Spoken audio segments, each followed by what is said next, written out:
The night Kevin met Julie, it wasn't supposed to mean anything. It was just another exhausting evening. Another side job he picked up to survive. Another reminder that life hadn't been kind to him lately. The rain poured relentlessly, soaking his worn-out jacket as he crouched beside a sleek black car stranded on the side of a quiet road. He didn't even know who owned it yet. All he knew was that someone needed help, and Kevin had never been the kind of man to walk away.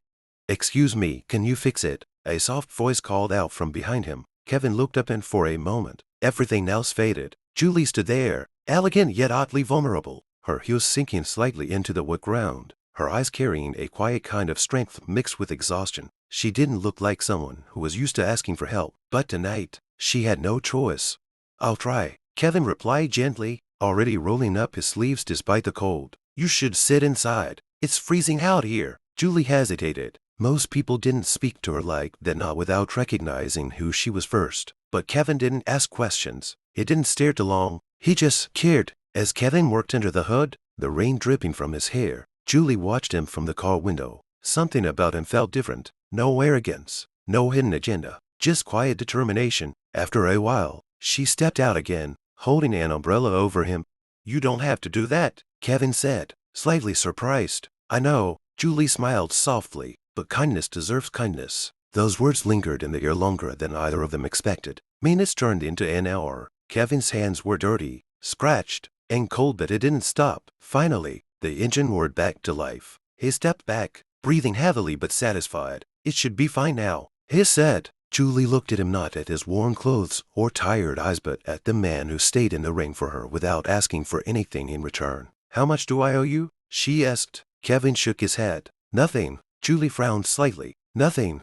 I didn't do it for money," Kevin replied quietly. "Sometimes people just need help." For the first time in a long time, Julie didn't know what to say. Before leaving, she paused, her voice softer than before. "What's your name?" "Kevin." "I'm Julie." Their eyes met, and something unspoken passed between them. Days went by, but Julie couldn't forget him. The way he spoke, the way he didn't treat her like Julie Hartwell, CEO of one of the biggest companies in the city. To him, she was just someone stranded in the rain. So she searched for him. When Kevin was suddenly caught into a luxurious office beauty days later, he thought there had been a mistake. He stood awkwardly in the grand office, completely unaware of what was about to happen.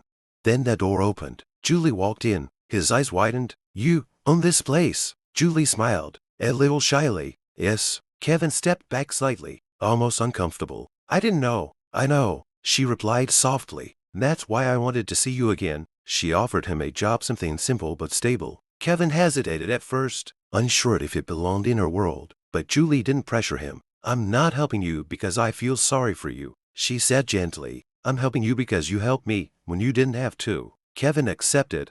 Days turned into weeks. Kevin worked hard, never asking for more, never expecting anything, and Julie found herself looking forward to seeing him more than she should. One late evening, as Kevin stayed behind to fix a small issue in the parking area, Julie watched him from afar. Her heart felt something unfamiliar, something she had buried under years of responsibility. She walked closer, her voice barely above a whisper. "I wish you were mine." Kevin frowned. For a moment, he thought he misheard her, but when he turned, Julie's eyes were honest, vulnerable, real, and Kevin, a man who had lost almost everything once, looked at her not as a CEO, not as someone out of his reach, but as someone who felt the same quiet loneliness he did. He smiled softly, his voice steady but filled with emotion. "I wish that too." That moment changed everything, but not in the way either of them expected. Kevin didn't suddenly become someone else. He didn't try to feed into Julie's world by pretending. Instead, he stayed exactly who he was, grounded and real, and that's exactly what Julie needed. But love between two different worlds is never simple. Julie's board of directors wasn't happy. Rumors started spreading. The CEO is involved with an employee. He's only after her money. This will damage the company. Kevin heard everything. One evening, he walked into Julie's office. His expression calm, but his eyes carried something heavy. "You should let me go," he said quietly. Julie's heart dropped. "What?" Kevin looked down for a moment before meeting her eyes again. "Your world is complicated. I don't want to be the reason things get hard for you." Julie stepped closer, her voice firm but emotional. "You think I care about what they say?" Kevin didn't respond.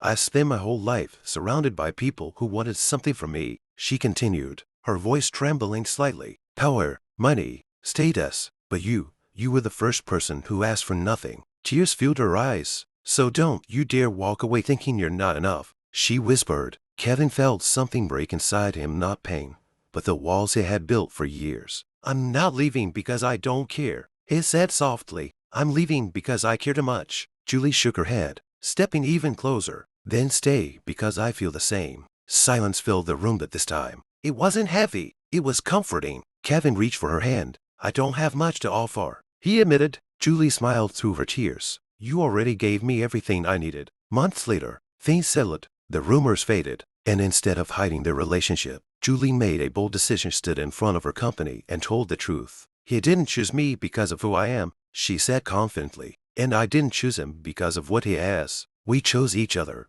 because of kindness. That honesty changed everything. People didn't just accept Kevin, they respected him. And Kevin, he never forgot where he came from. He stayed humble, grounded, and continued helping others, just like the night he met Julie. One quiet evening, standing beside the same road where it all began, Julie leaned her head on Kevin's shoulder. Funny how a broken car changed my life, she said softly. Kevin smiled. It wasn't the car. Julie looked up. Then what was it? He gently held her hand. It was you, choosing to see me. Julie's eyes sparkled as she whispered again, this time with certainty, not longing. I wish you were mine. Kevin smiled, pulling her closer. I always was.